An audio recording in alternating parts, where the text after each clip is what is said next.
Sêneca, Cartas a Lucílio, livro 17 a 18.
Cada dia, cada hora nos mostra até que ponto nós não somos nada e descobre sempre novos argumentos para chamar a atenção de quem se esquece da fragilidade humana e faz planos para a eternidade, vendo-se de chofre coagido a pensar na morte.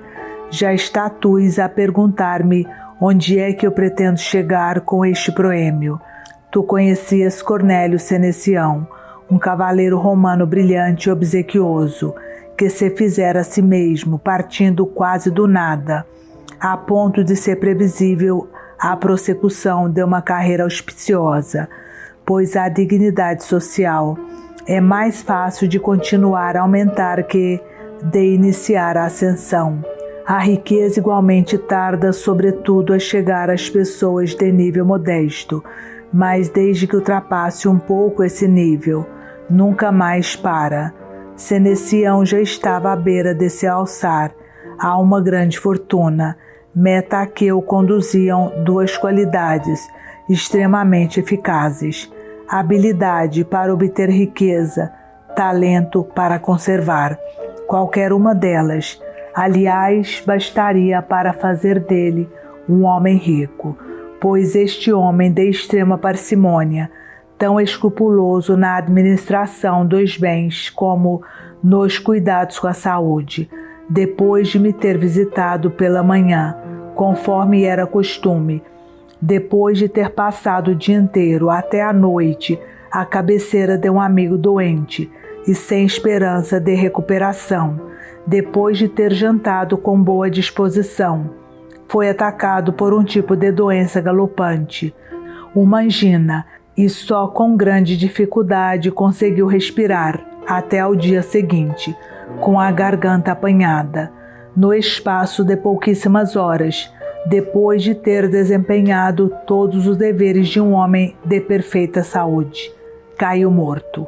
Um homem que possuía bens de fortuna em terra e no mar, que enveredou pela administração pública para não deixar por experimentar alguma forma de obter proveitos, foi arrebatado desta vida no próprio momento em que tudo lhe corria bem e os bens pecuniários se acumulavam sobre ele.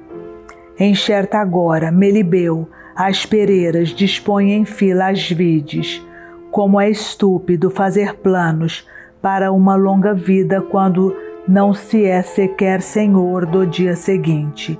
Como são insensatos todos quantos formulam esperanças a longo prazo, hei de comprar, hei de construir, hei de emprestar dinheiro e cobrá-lo com juros, hei de fazer carreira na política e logo me guardarei para a vida privada, quando estiver velho, mas bem provido de meios. Podes crer no que te digo, mesmo os favorecidos da fortuna carecem de segurança. Ninguém deve fazer projetos para o futuro, pois mesmo o que nós seguramos nos escapa das mãos. Mesmo a hora que vivemos, qualquer acaso a interrompe. O tempo escoa-se, segundo uma lei racional, mas obscura para nós, Que me adianta saber que tudo se processa segundo a lei da natureza, se para mim reina a incerteza. Nós planeamos regressar à pátria após longas viagens marítimas, ao fim de termos percorrido as costas de terras estrangeiras. Planeamos receber sobre o tarde os salários do serviço militar, a obtenção de cargos ou de proveitos através da prestação de serviços. E com tudo isto, temos a morte ao nosso lado, e porque só pensamos na morte dos outros, os exemplos da nossa condição mortal, que de vez em quando nos surgem, apenas nos preocupam durante o tempo em que os temos sob os olhos. Não é uma autêntica estultícia admirarmos-nos de que possa ocorrer um dia algo que afinal sucede cotidianamente? Quando o termo da nossa vida se situa no ponto exato que lhe apontou a inexorável lei do destino, embora nenhum de nós saiba a que distância se encontra desse termo. Formemos, portanto, a nossa alma, como se já estivéssemos no fim da vida. Não adiemos, ponhamos em dia as nossas contas com a vida. O principal defeito da vida é ela estar sempre por completar, haver sempre algo a prolongar.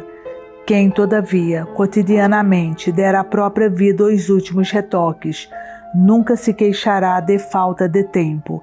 Em contrapartida, é da falta de tempo que provém o temor e o desejo do futuro, o que só serve para corroer a alma. Não há mais miserável situação do que vir a esta vida sem se saber qual rumo a seguir nela. O espírito inquieto debate-se com inelutável receio de saber quanto e como ainda nos resta para viver. Qual modo de escapar a uma tal ansiedade? Há um apenas, que a nossa vida não se projete para o futuro, mas se concentre em si mesma. Só sente ansiedade pelo futuro aquele cujo presente é vazio. Quando eu tiver pago tudo quanto devo a mim mesmo, quando o meu espírito em perfeito equilíbrio souber que me é indiferente viver um dia ou viver um século, então poderei olhar sobranceiramente todos os dias, todos os acontecimentos que me sobrevierem e pensar sorridentemente na longa passagem do tempo. Que espécie de perturbação nos poderá causar a variedade e instabilidade da vida humana, se nós estivermos firmes perante a instabilidade? Apressa-te a viver, caro Lucílio. Imagina que cada dia é uma vida completa. Quem formou assim o seu caráter, quem cotidianamente viveu uma vida completa, pode gozar de segurança. Para quem vive de esperanças, pelo contrário, mesmo o dia seguinte lhe escapa, e depois vem a avidez de viver e o medo de morrer, medo desgraçado e que mais não faz do que desgraçar tudo. Dele resulta aquele voto de Mecenas, por completo destituído de dignidade, pois até o leva a admitir a degradação física, a perda das faculdades, até mesmo o suplício atroz da cruz, desde que, mesmo entre estes flagelos, a sua existência se prolongue. Tirai-me a força das mãos, fazei-me coxo de um pé, ponham-me grossa corcunda, tirai-me os dentes que abanam. Só quero é que a vida dure, prolongai-ma, mesmo que eu à dura cruz esteja atado. O poeta deseja uma existência que consideraria o cúmulo da miséria se lhe tivesse calhado em sorte. Anseia pelo prolongamento do suplício, como se isso fosse viver. Eu julgá-lo-ia o mais desprezível dos seres se ele desejasse apenas viver até ao momento do suplício. Um homem que afirma: podem degradar-me à vontade, desde que a vida permaneça no meu corpo, embora decadente e inutilizado. Podem mutilar-me à vontade, desde que, embora monstruoso e disforme, me reste ainda um pouco de vida. Podem amarrar-me à vontade a uma dura cruz, podem imobilizar-me nela. Tem assim tanta importância aguentar a própria ferida e ficar com o corpo distorcido no patíbulo, desde que se adie por algum tempo o fim do suplício, que é, afinal, a única coisa boa na tortura? Tem assim tanto interesse continuar arrastando a existência? A um homem destes, que outra coisa desejar senão que os deuses lhe façam a vontade? Que significa esta incrível indignidade de um poema tão efeminado? Que significa esta contemporização com o medo estultíssimo da morte? Que significa esta abjeta mendicidade de um pouco mais de vida? Como imaginar que diante de um tal homem, Virgílio recitou um dia o seu verso: a tal ponto te parece desgraçada a morte. Mecenas deseja até os últimos suplícios. Pede que lhe seja prolongada, alargada uma situação das mais penosas. E a troco de quê? De uma vida mais longa apenas, mas uma morte lenta. Que espécie de existência significa? É possível encontrar alguém que deseja apodrecer entre as torturas, morrendo membro por membro, que prefira exalar a alma lentamente, gota a gota, em vez de o fazer de uma vez só? É possível encontrar alguém que deseja arrastar uma existência pejada de suplícios, amarrado à triste madeira da cruz, sem forças, com o corpo deformado, os ombros e o peito reduzidos a uma massa disforme e repugnante? Alguém que poderia ter morrido de muitas maneiras sem ser na cruz? Em face disto, pode dizer-me que não é uma dádiva da natureza a necessidade da morte, e muitos homens há que estariam dispostos a passar por coisas muito piores ainda, para viver um pouco mais. Não faltaria quem se dispusesse a trair um amigo, como não faltaria quem entregasse por sua própria mão os filhos ao deboche, desde que pudesse contemplar por mais algum tempo a luz do dia, cúmplice dos seus crimes. Há que remover de vez o desejo de viver e tomar consciência de que é irrelevante a data em que passamos por algo, a morte, porque é inevitável passar. Importa sim, é a qualidade, não a duração da nossa vida, e frequentemente, para viver bem, até é preferível não viver muito tempo. É bastante incomodativo acordar alguém que está tendo um sonho agradável, pois se lhe rouba um prazer falso, é certo, mas de efeito similar a um verdadeiro. O mesmo efeito de ruptura me provocou a tua carta, afastou-me da reflexão, e bem adequada era ela, a que eu estava entregue, e na disposição de a prosseguir enquanto pudesse. Era minha intenção investigar a questão da imortalidade das almas, ou antes, pelos deuses, acreditar nessa ideia. Sentia-me receptivo à opinião dos grandes homens que, mais do que provar, nos prometem tão gratas perspectivas. Entregava-me a essa magnífica esperança. Já sentia tédio de mim mesmo, já estava pleno de desprezo pelos restos de uma existência mutilada, como o homem que se prepara para entrar no tempo sem limite e apropriar-se de toda a eternidade. Quando fui subitamente acordado pela tua carta e me vi roubado ao meu lado, tão belo sonho, mas hei de retomá-lo e completá-lo quando terminar a resposta que te devo. Afirmas no princípio da carta que eu não desenvolvi na totalidade a argumentação com que tentei provar-te a tese estoica, segundo a qual a reputação de que gozamos após a morte é um bem. Em tua opinião, eu não solucionei a dificuldade com que se pretende rebater a nossa posição. Nenhum bem, dizem, resulta de soluções de continuidade. Ora, a reputação assenta numa solução de continuidade. O problema que me pões, caro Lucílio, pertence a outro aspecto da mesma tese, e por isso mesmo eu deixei de lado, não só a este, mas a outros ainda, com ela relacionados. Como sabes, há pontos em que a moral e a lógica se interpenetram. Eu tratei, portanto, daquela parte da questão que diretamente tem a ver com a moral, ou seja, se é absurdo e supérfluo projetar as nossas preocupações para lá do dia da morte, se os nossos bens desaparecem simultaneamente conosco, se nada resta do homem que cessou de existir, ou ainda se de uma coisa de que nós não a perceberemos quando ela suceder, é possível, antes que suceda, perceber ou ambicionar o que ela possa valer.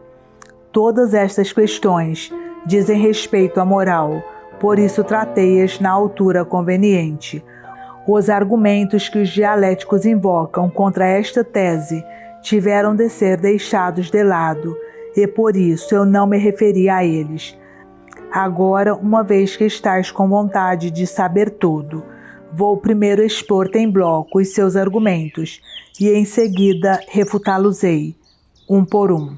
Preciso, contudo, defocar alguns pontos prévios, ou não se compreenderá a refutação que vai seguir-se. E os pontos prévios são estes. Há certos corpos que são contínuos, por exemplo, um homem. Outros são compostos, como um navio, uma casa, em suma, tudo que consta de diversas partes ligadas, de modo a formar um todo. Outros ainda são formados de unidades não contíguas, de membros isolados entre si, como o exército, o povo, o senado. As unidades que compõem este tipo de corpos podem estar ligadas umas às outras por direito ou obrigação, mas por natureza são unidades discretas. Há ainda outros pontos prévios a acrescentar. Nós entendemos que nenhum bem é formado de unidades discretas, que um só e mesmo espírito deve impregnar e dirigir cada um dos bens, que o elemento determinante de cada bem é um e só um. Quando quiseres, este ponto pode ser objeto de uma demonstração individual. Entretanto, foi necessário referi-lo, já que os nossos adversários nos querem combater com as nossas próprias armas. Primeira objeção: dizeis que nenhum bem é resultado de elementos discretos, contudo a reputação dos homens de bem é o resultado da opinião pública favorável. De fato, tal como a fama não resulta do apreço de um só homem, nem a má fama do mau conceito de um só homem, assim também a reputação não significa ser tida em boa conta por um só homem. Para que a reputação se forme, é necessário o consenso de muitos homens, de valor e respeitabilidade. Ela resulta, por conseguinte, do juízo formado por vários indivíduos, ou seja, por elementos discretos. Logo, a reputação não é um bem. Segunda objeção: a reputação é o louvor atribuído a um homem de bem por outros homens de bem. O louvor é um conjunto de palavras, de sons, com determinado significado.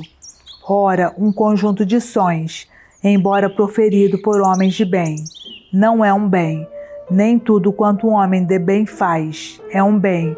Ele pode dar palmas, pode assobiar, mas por muito que o admiremos e louvemos em tudo, ninguém vai chamar bem às palmas ou aos assobios, assim como não chamamos aos espirros ou à tosse. Por conseguinte, a reputação não é um bem.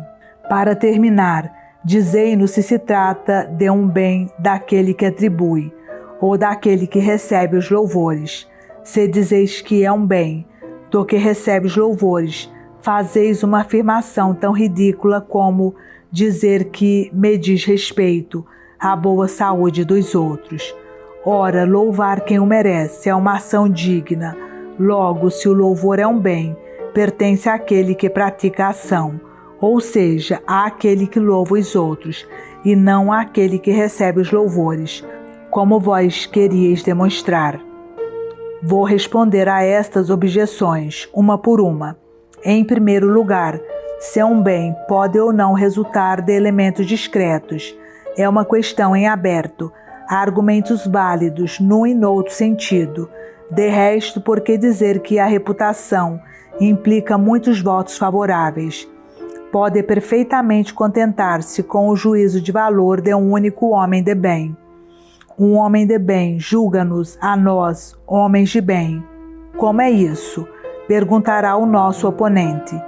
Então, a fama, boa ou má, pode depender apenas do apreço ou da maledicência de um só homem? Também a glória só a concebo como um fenômeno coletivo que exige a opinião unânime de muita gente. É diferente o condicionalismo num caso e noutro. Por quê?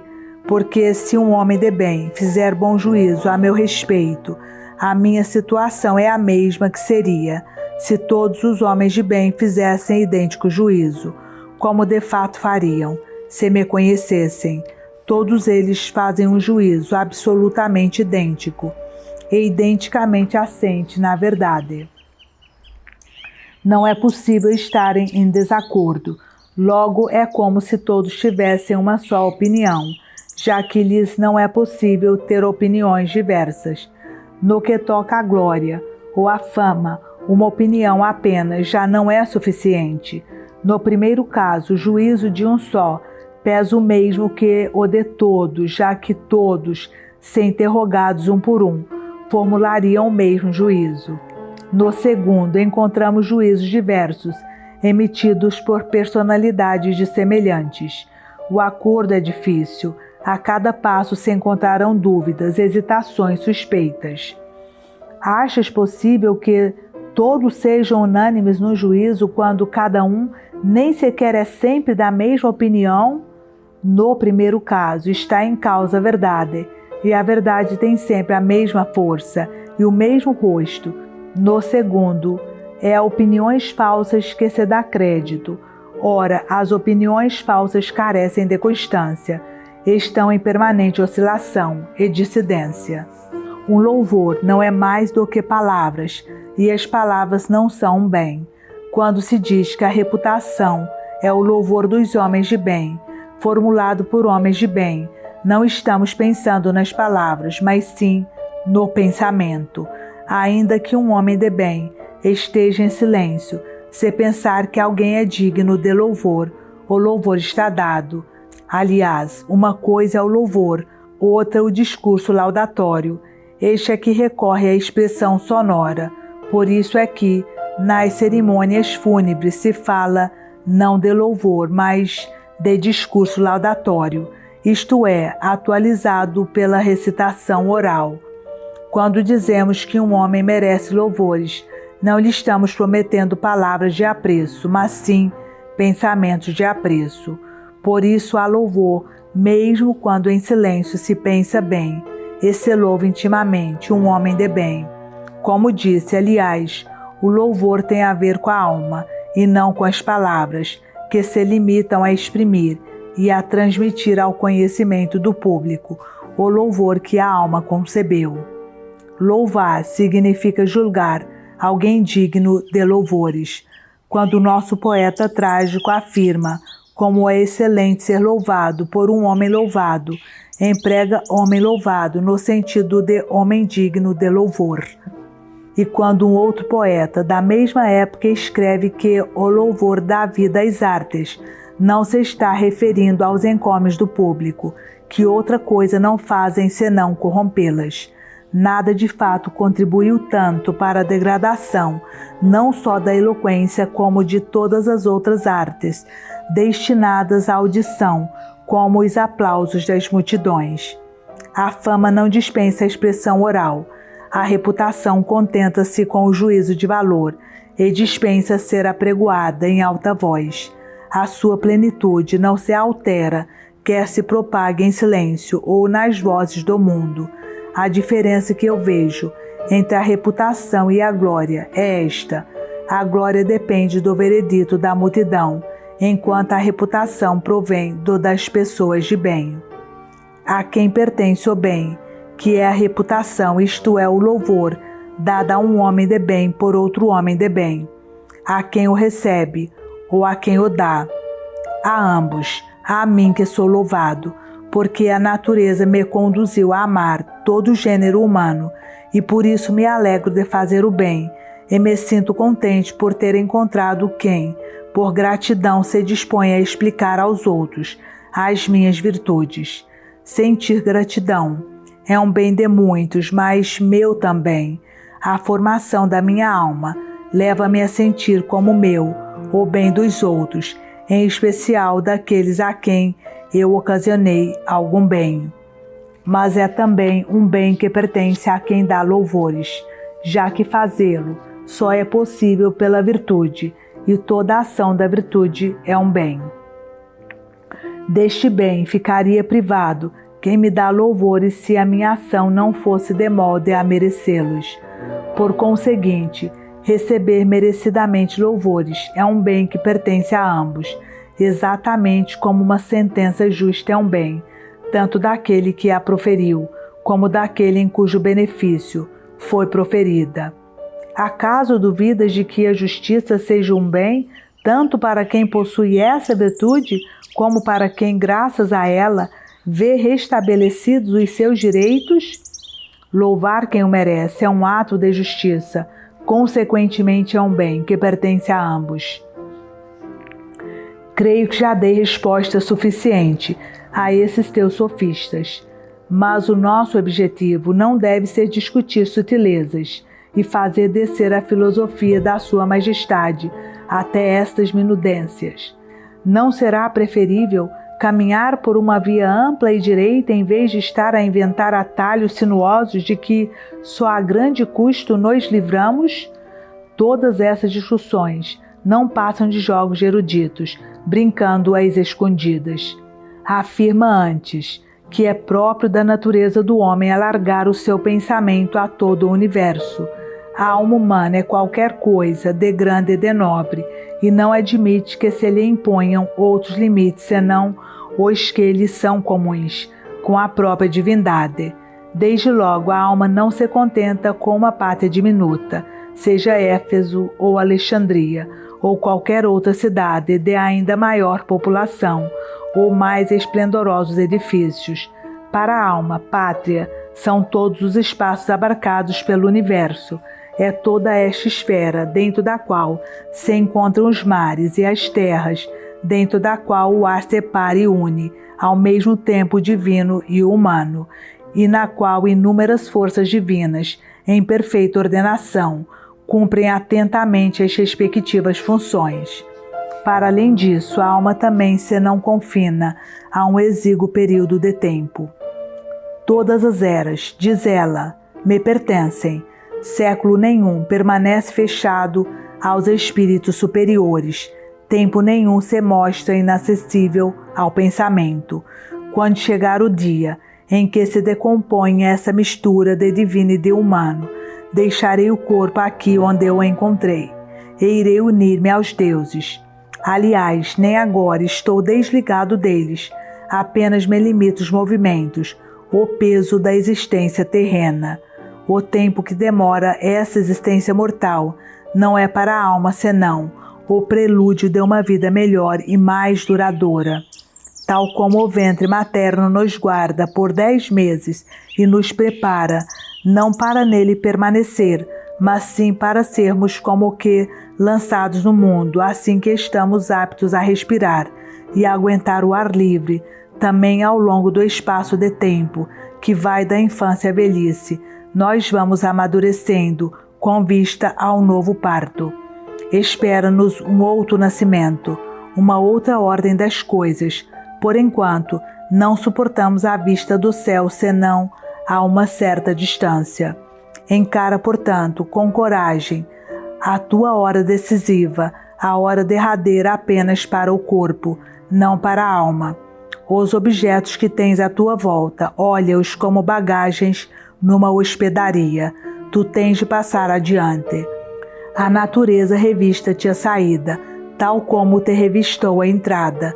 Não podes levar contigo mais do que trouxeste, pelo contrário, tens mesmo que despojar-te de uma boa parte do que trazias ao entrar nesta vida, ser-te-á tirado o teu último revestimento, a pele que te envolvia, ser-te-ão tirados a carne e o sangue, que se espalhava e fluía por todo o corpo, ser-te-ão tirados os ossos e os tendões que serviam de sustentáculo aos tecidos moles.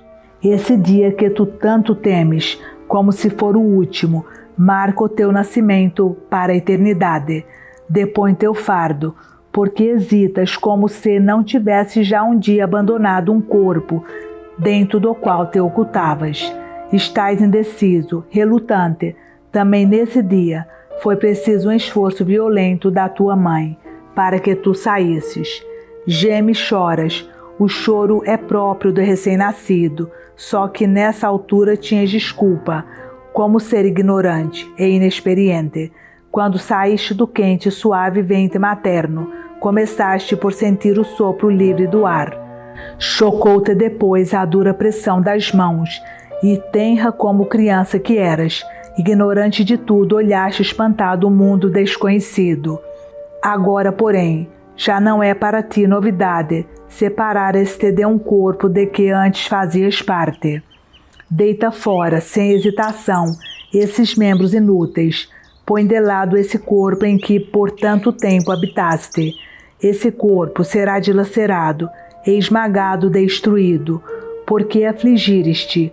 Sempre foi costume deitar fora as membranas que envolvem o recém-nascido, porque te apegas a isso como coisa realmente tua. Estás revestido de um corpo, mas um dia virá em que o despirás, em que deixarás a companhia de um ventre, sujo e fétido. Desliga-te dele, quanto puderes, e desde já afasta-te do prazer que não seja, e estritamente necessário.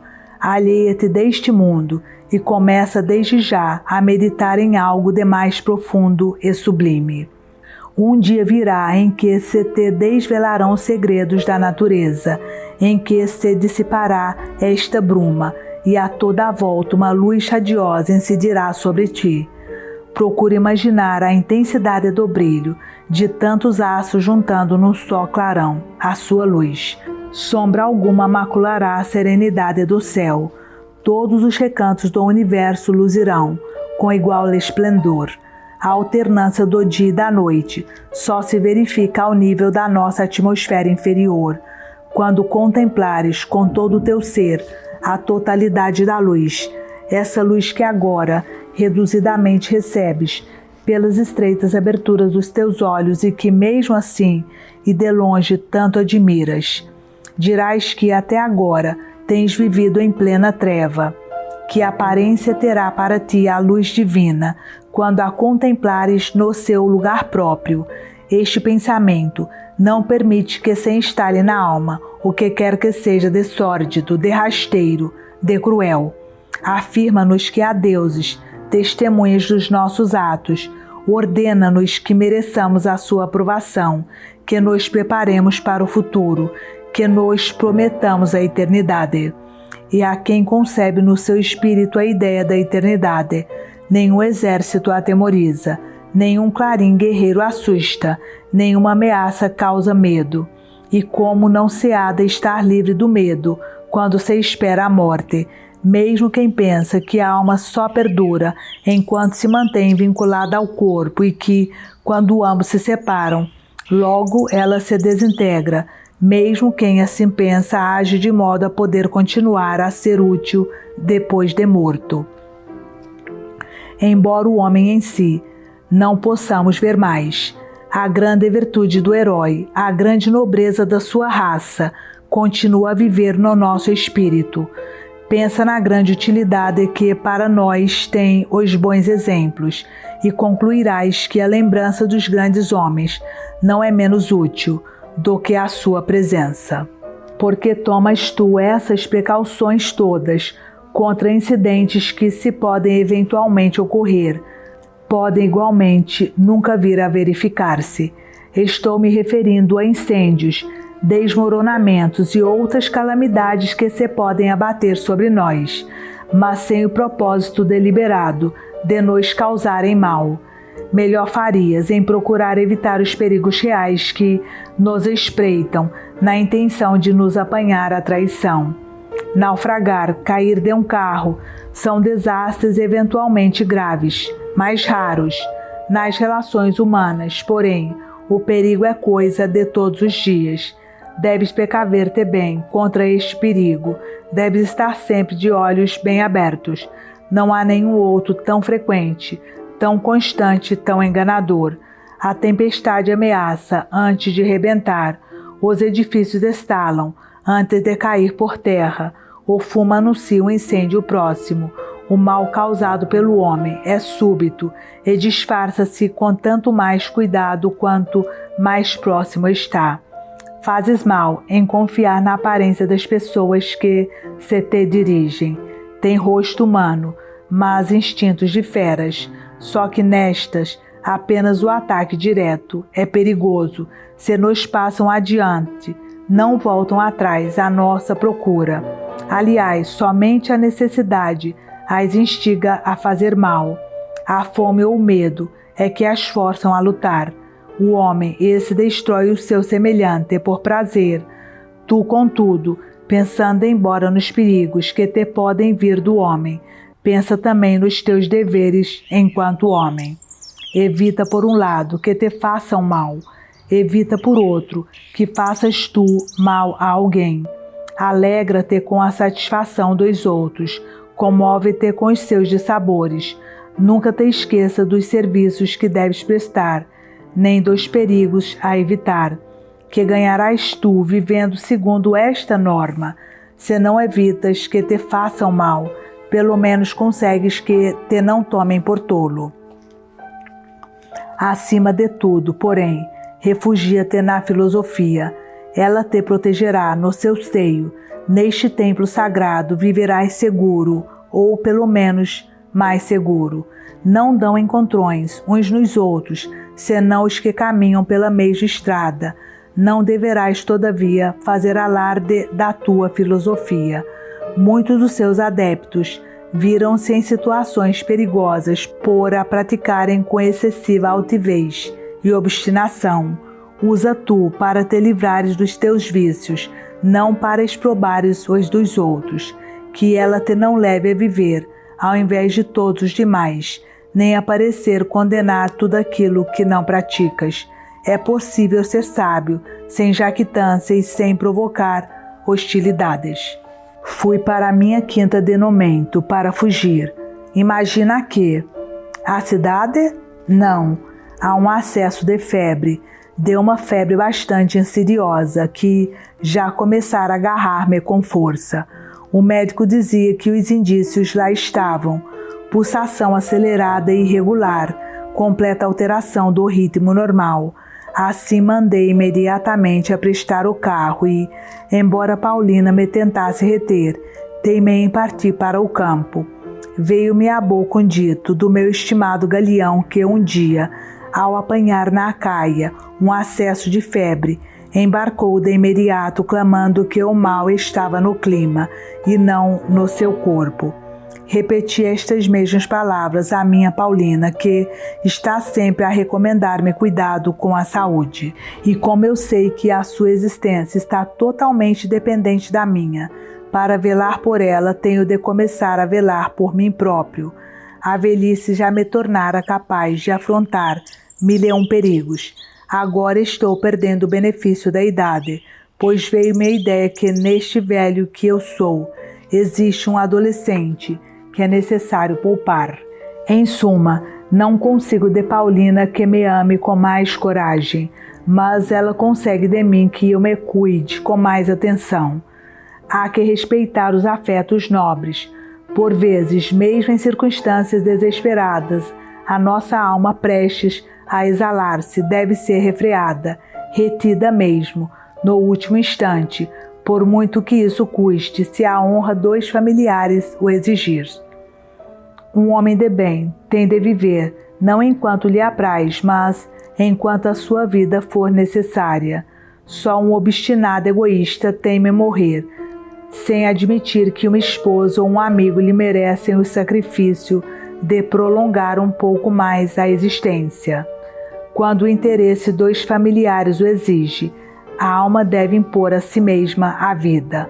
Pode ter decidido o suicídio, pode mesmo já ter iniciado o processo, pois que desista e se ponha à disposição dos que dela precisam. Demonstra um grande coração quem se resigna à vida no interesse dos outros, o que, aliás, muitos grandes homens têm feito. Considero ainda prova da maior consideração pelo próximo o fato de cuidarmos com maior atenção da nossa velhice, desta velhice, cuja principal vantagem é o acréscimo de segurança e de ânimo com que encaramos a existência, caso verifiquemos que a nossa presença é agradável, útil, preciosa para qualquer familiar. Em si mesma, tal atitude reveste-se de uma não despicienda alegria e compensação. Que pode um homem sentir de mais estimulante do que saber-se tão amado da própria mulher que, por isso apenas, a existência se lhe torna mais amável? E aqui tens como eu fico a dever à minha Paulina, não só os seus cuidados, mas ainda os meus próprios para comigo. Queres saber que resultado obtive com a minha decisão de sair de Roma? Mal me afastei do ar pesado da cidade, desse cheiro de cozinhas fumegantes em atividade, expelindo de mistura com toda a casta de impurezas os pestilentos vapores que nela se concentram. Imediatamente senti uma alteração na minha saúde. Eu redobrar de energia que me invadiu ao chegar às minhas vinhas. Como animal solto no pasto, comecei a alimentar-me generosamente. Recuperei por completo. Foi-se a debilidade que me manietava o corpo e perturbava o espírito. Voltei ao trabalho de alma e coração. Para tanto, a mudança de local não contribui grandemente se a alma não se entrega por completo a si mesma. Aliás, mesmo no meio das ocupações, é possível, caso se queira, conseguir um momento de solidão. Quem, pelo contrário, anda sempre a mudar de sítio, em busca de tranquilidade, encontrará sempre motivos de perturbação, onde quer que esteja.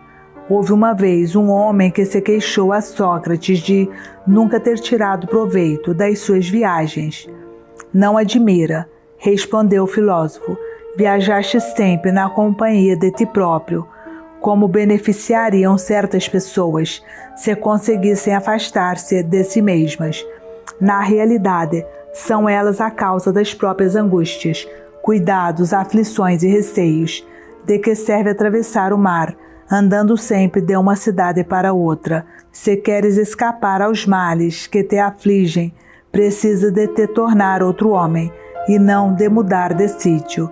Imagina que vais parar a Atenas, a Rodes ou a qualquer outra cidade, à tua escolha. Que importância tem os costumes dessa cidade se tu levas para lá os teus próprios? Se consideras a riqueza como um bem, sentir-te-ás atormentado pela pobreza e pela pobreza imaginária, que é o pior de tudo.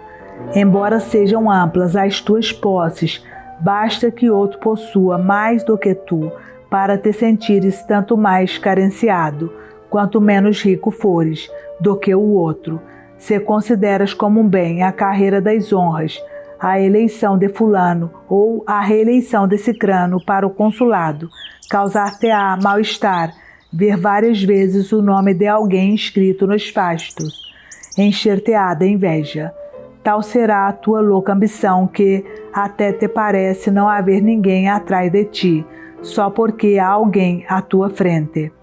Imaginarás que a morte é o maior dos males, quando, afinal, o único mal que nela há é o medo que inspira antes de chegar. Sentir-te-ás aterrorizado, não só diante de um perigo real, mas até diante de um perigo imaginário. Em suma, sempre vãos cuidados te abalarão o espírito.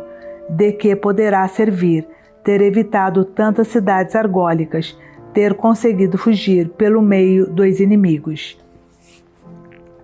A própria paz será um manancial de receios. quando o espírito se deixa aterrorizar, uma vez que deixa de confiar na segurança e, quando ganha o hábito do terror irracional, torna-se incapaz de assegurar a própria conservação. Não evita os perigos, foge deles. Ora, nós estamos mais sujeitos ao perigo quando lhe viramos as costas. Tu considerarás como o maior dos males a perda de algum ente querido, o que é uma atitude tão insensata como pôres-te a chorar quando as belas árvores que adornam a tua casa começam a cair as folhas. Contempla o que te dá prazer, tal como olhas para a folhagem verdejante. Goza dela enquanto viçosa. Hoje amanhã outro, o acaso os irá abatendo. A esses entes queridos que são para ti o que há de melhor na vida, mas tal como suporta sem custo a queda das folhas, porque elas hão de renascer, suporta igualmente a sua perda, já que eles, se não renascem, hão de ser substituídos.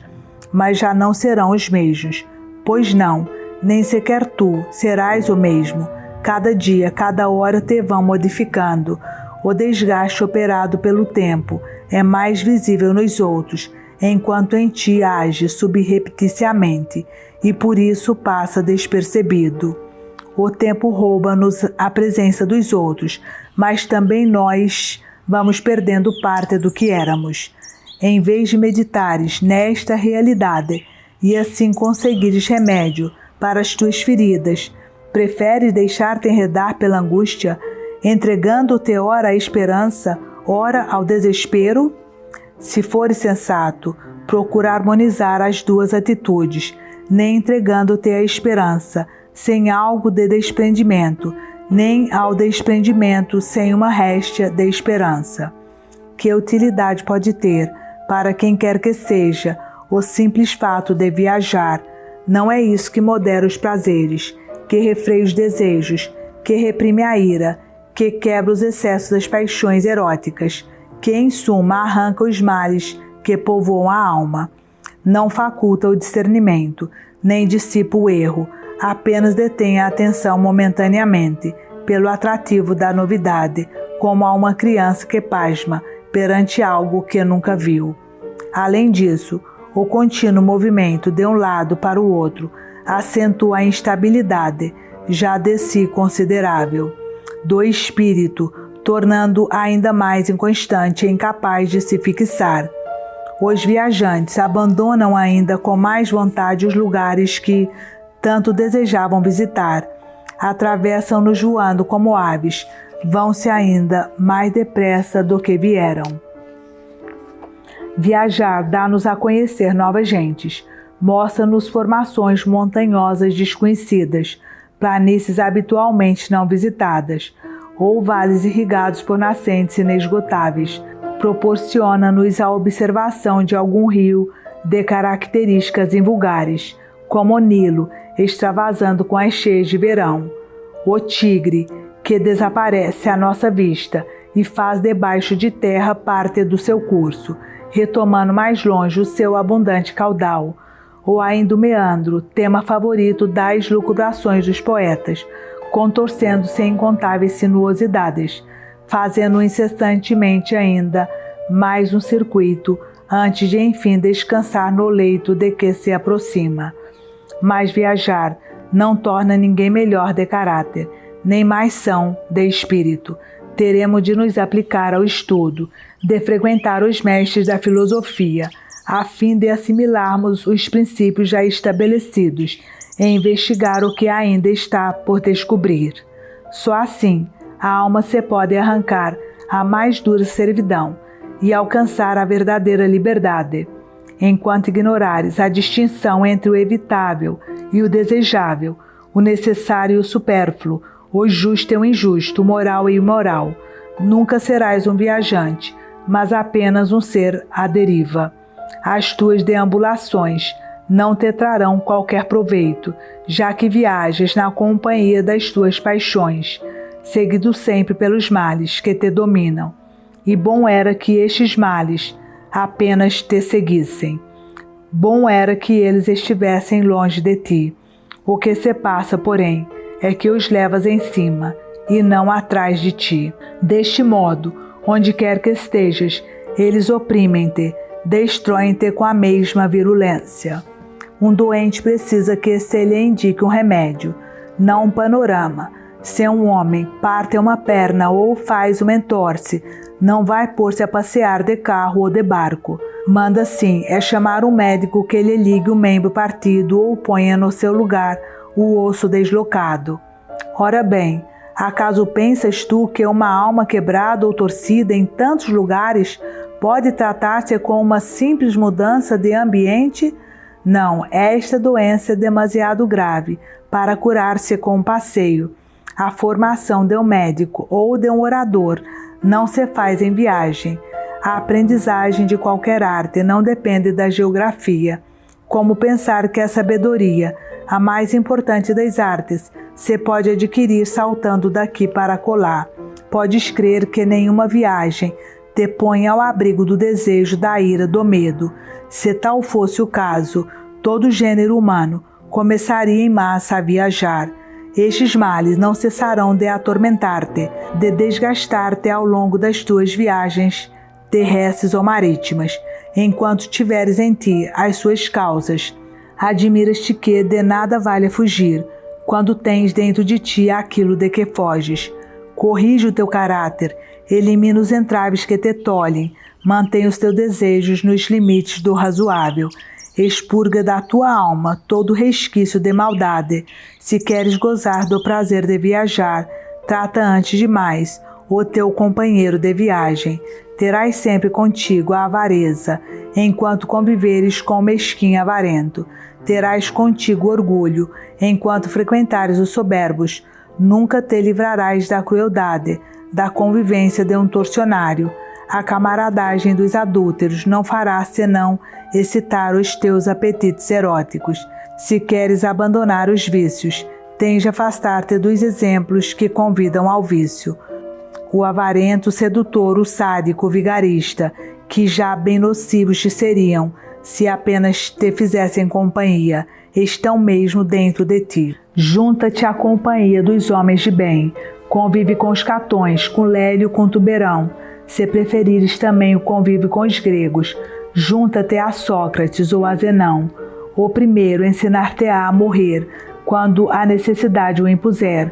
O segundo a fazê-lo antes que a necessidade o imponha.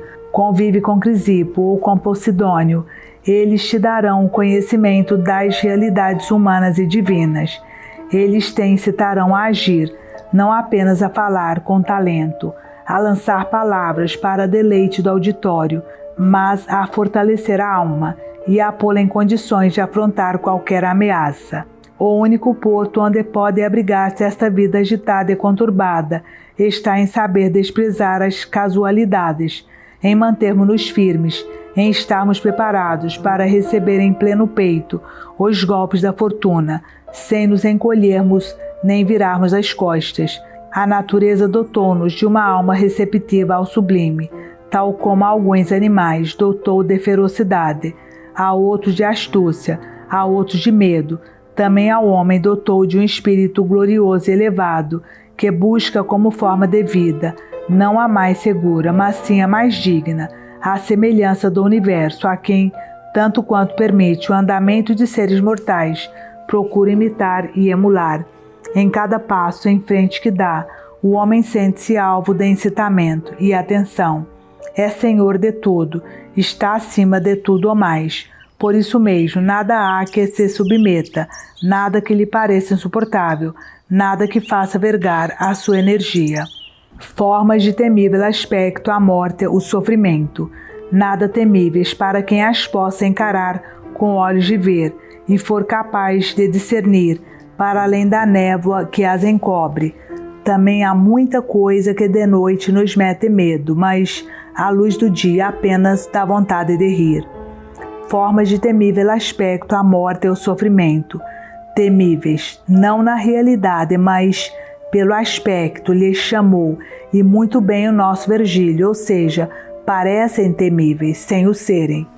O que há nelas, pergunto eu, que seja de fato tão terrível como a opinião vulgar pretende fazer crer. Diz-me, por favor, Lucílio, porque há de um homem temer o sofrimento, porque há de um ser humano recear a morte. Estou farto de encontrar pessoas que não acreditam que seja possível alguém fazer o que elas próprias são incapazes de fazer. Segundo elas, as nossas doutrinas excedem as possibilidades da natureza humana. Dessas pessoas eu tenho melhor opinião do que elas próprias. Todas elas são capazes de seguir a nossa teoria, só que não o querem. Ao fim e ao cabo, quem é que alguma vez a tentou seguir que se tenha visto traído por ela? Quem é que não achou mais fácil de pôr em prática do que parecia? Não é porque a teoria seja difícil que não ousamos praticá-la. Pelo contrário, por nós não ousarmos praticá-la é que ela se nos afigura difícil. E se quereis um exemplo concreto, tomai o caso de Sócrates, esse velho que suportou tudo quanto imaginar se pode, que passou todas as agruras da vida sem se deixar vencer pela pobreza, que os encargos domésticos consideravelmente agravavam, ou pelo esforço físico, ele que cumpriu na íntegra todas as tarefas militares, sem falar em tudo porque ele passou, na sua vida familiar, quer o caráter intratável e a língua afiada da mulher, quer a rebeldia dos filhos que mais se assemelhavam à mãe do que ao pai, ou o que sofreu na guerra durante o período dos tiranos, ou sob uma democracia mais cruel ainda do que as guerras ou os tiranos. A guerra durara 27 anos. Findas as hostilidades, Atenas viu-se entregue às exações dos 30 tiranos, na sua maior parte inimigos pessoais de Sócrates. Para cúmulo, a condenação à morte, como resultado de gravíssimas acusações. Sócrates era acusado de desrespeito pela religião e de corromper a juventude, incitando-a contra os deuses, os próprios pais, o Estado. Resultado, a prisão e o veneno. Nada disso, contudo, abalou minimamente o ânimo de Sócrates, tal como lhe não alterou a fisionomia. Admirável, única, é verdadeiramente a glória deste homem.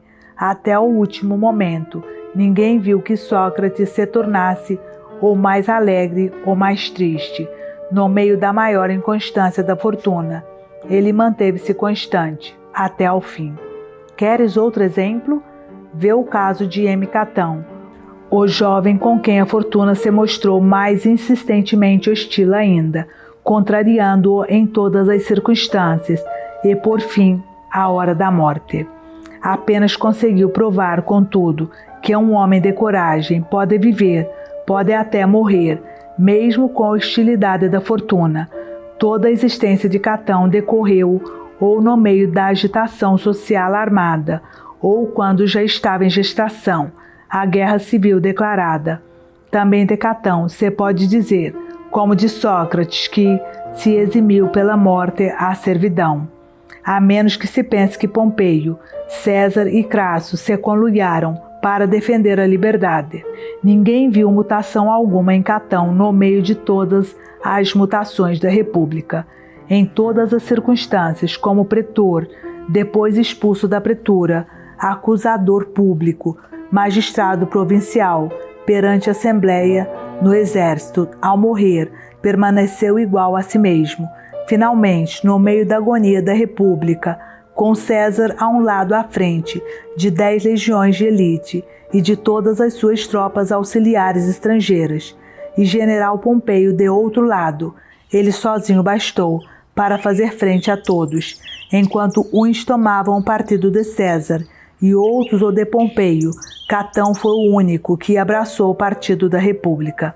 Se quiseres, no esforço da imaginação, representar no teu espírito a situação que se vivia na época, verás de um lado a plebe, a totalidade da massa empenhada na revolução, do outro lado as classes senatorial e equestre, tudo quanto de nobre e escolhido havia na cidade, e no meio, sozinhos, abandonados, Catão e a República.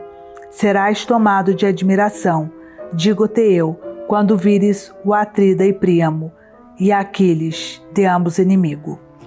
Catão acusa um, como acusa o outro, procura que ambos deponham as armas, ajuiza ambos os contendores, dizendo que, se vencer César, opta pela morte, se Pompeio, pelo exílio. Que podia Catão temer, se ele próprio não decretou para si mesmo, vencido ou vencedor, senão o que a ira dos inimigos lhe imporia. Foi, portanto, em obediência à sua decisão, que ele morreu. Podes ver, por este exemplo, como os homens são capazes de suportar o cansaço. A pé Catão conduziu o exército, através dos exércitos africanos.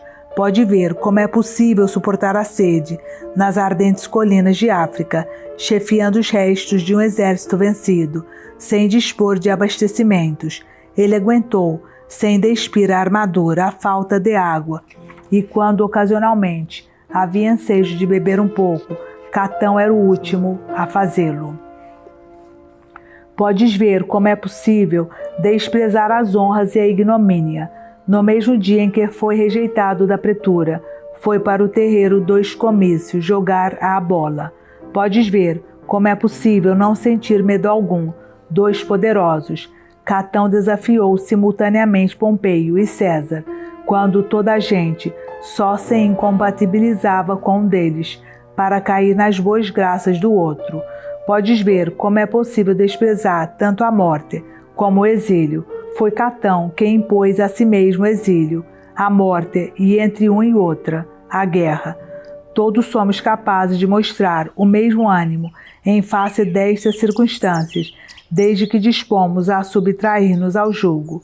Antes de mais nada, importa renunciar aos prazeres, tiram-nos a energia, efeminam-nos, abafam-nos de exigências para cuja satisfação temos de recorrer à fortuna. Depois há que desprezar as riquezas, salário que recebemos em troca de servidão. Ponhamos de lado o ouro, a prata e tudo mais que enche as casas opulentas.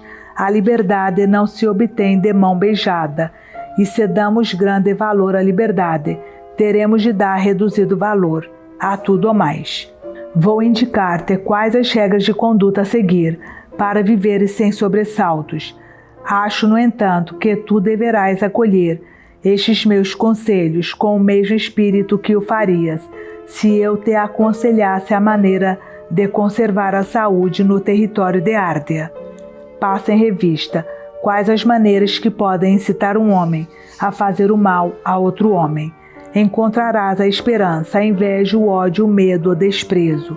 De todas elas, a mais inofensiva é o desprezo, tanto que muitas pessoas se têm sujeitado a ele, como forma de passarem despercebidas.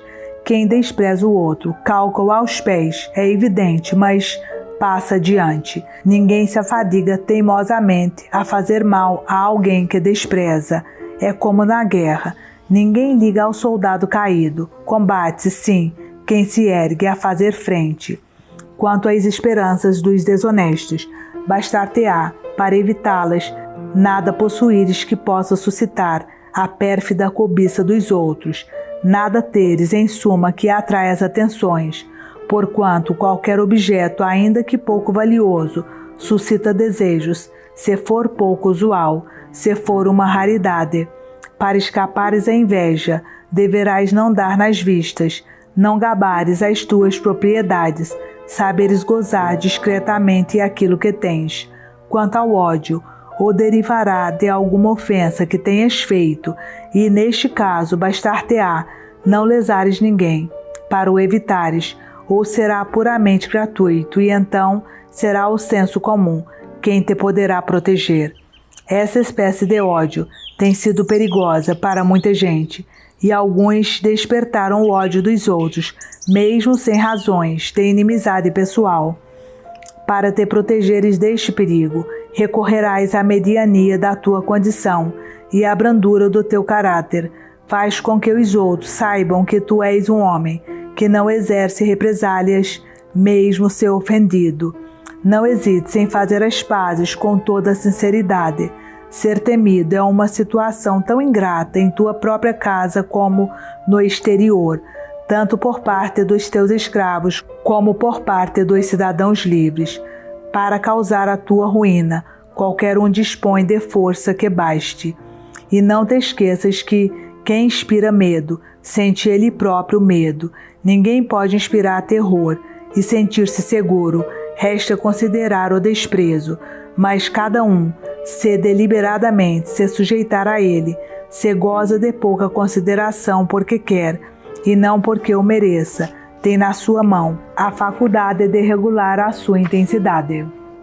Os inconvenientes do desprezo podem ser atenuados ou pela prática de boas ações, ou pelas relações de amizade com pessoas que tenham influência sobre alguém especialmente influente. Será útil cultivar tais amizades, sem, no entanto, nos deixarmos enredar por elas. Não vá à proteção sair-nos mais cara do que o próprio risco. Não há, contudo, forma mais eficaz de proteção do que remetermos-nos à vida privada, evitando o mais possível falar com os outros e falando o mais possível apenas com nós próprios. A conversação tem um poder de atração subreptício e sedutor e leva-nos a revelar os nossos segredos, com a mesma facilidade que a embriaguez ou a paixão. Ninguém é capaz de calar tudo quanto ouviu, mas também não reproduz exatamente tudo quanto ouviu. E quem não é capaz de guardar para si a informação, também não é capaz de manter secreto o nome do seu autor. Cada um de nós tem sempre alguém em quem deposita tanta confiança como em si próprio. No entanto, embora refreie a tagarelice natural e se contente em falar para um só ouvinte, o resultado é o mesmo que se falasse em público. Em breve, o que era segredo está transformado em boato. A segurança assenta na sua maior parte em nós nada fazermos de injusto. Os homens de caráter violento não conhecem na vida senão tumulto e ansiedade. O medo que sentem é proporcional aos prejuízos que causam, e a tranquilidade é coisa que não conhecem. Sentem-se ansiosos, numa ansiedade constante, quando fazem algo de mal. A própria consciência não os deixa continuar a agir e, por vezes, obriga-os mesmo a prestar contas. Quem espera um castigo acaba por apanhá-lo, e quem merece castigo está sempre à espera dele. A má consciência pode, ocasionalmente, garantir uma certa segurança material, mas nunca a serenidade de espírito. O criminoso, mesmo que não seja apanhado, está sempre pensando na possibilidade de o ser. Tem permanentes pesadelos. Sempre que se fala de um crime qualquer, ele pensa no seu próprio crime, que nunca lhe parecerá suficientemente esquecido, suficientemente ignorado. O criminoso, em suma, pode ter por vezes a sorte, embora nunca tenha certeza, de o seu crime nunca ser descoberto. Se hoje levei mais tempo antes de responder a tua carta, não foi porque as minhas ocupações mo impedissem. Não temas vir a ouvir-me dar uma desculpa destas. Eu tenho todo o vagar que quero, e, aliás, só não tem vagar quem não quer. Os afazeres não andam atrás de alguém.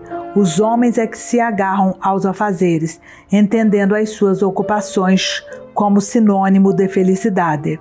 Porque foi então que eu não te respondi imediatamente, porque a questão que me colocaste se inseria no plano da obra que estou compondo.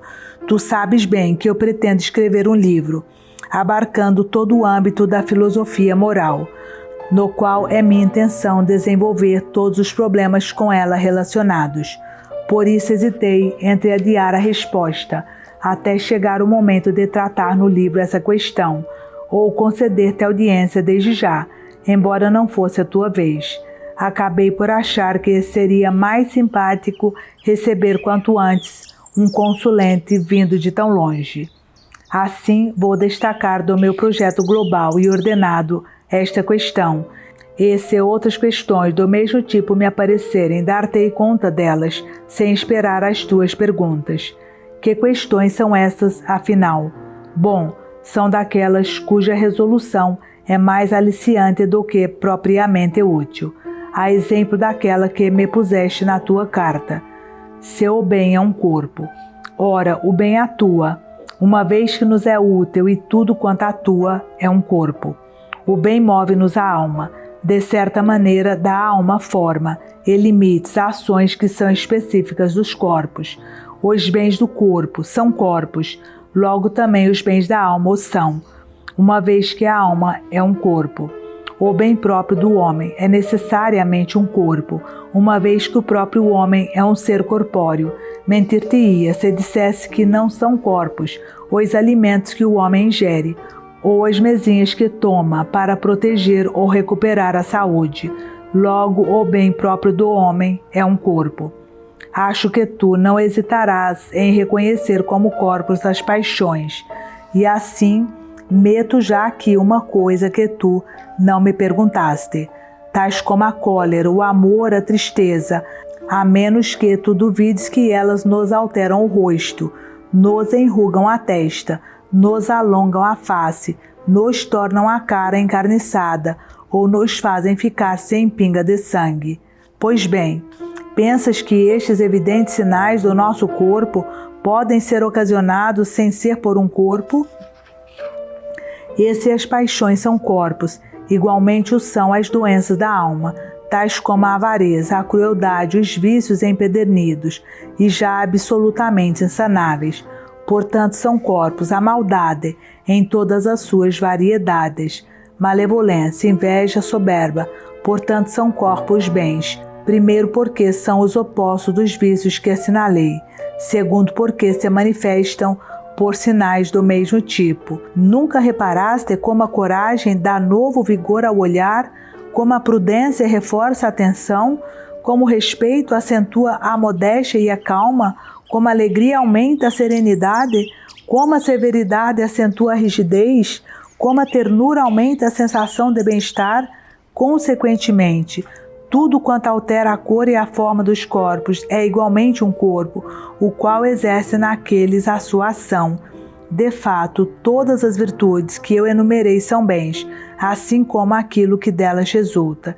E será possível duvidar que seja corpo tudo aquilo porque um corpo pode ser tocado. Tocar e ser tocado, nada senão um corpo pode fazer. Como diz Lucrécio, ora, tudo quanto eu referi não poderia alterar o nosso corpo se ele não tocasse. Por conseguinte, todos são corpos. Mais ainda, tudo quanto tem em si força suficiente para nos impelir, forçar, deter ou impedir de nos movermos, tem de ser um corpo. Pois bem, o medo não nos detém, a audácia não nos impele, a coragem não nos incita e dá ânimo, a temperança não nos refreia e faz recuar, a satisfação não nos exalta, a tristeza não nos abate.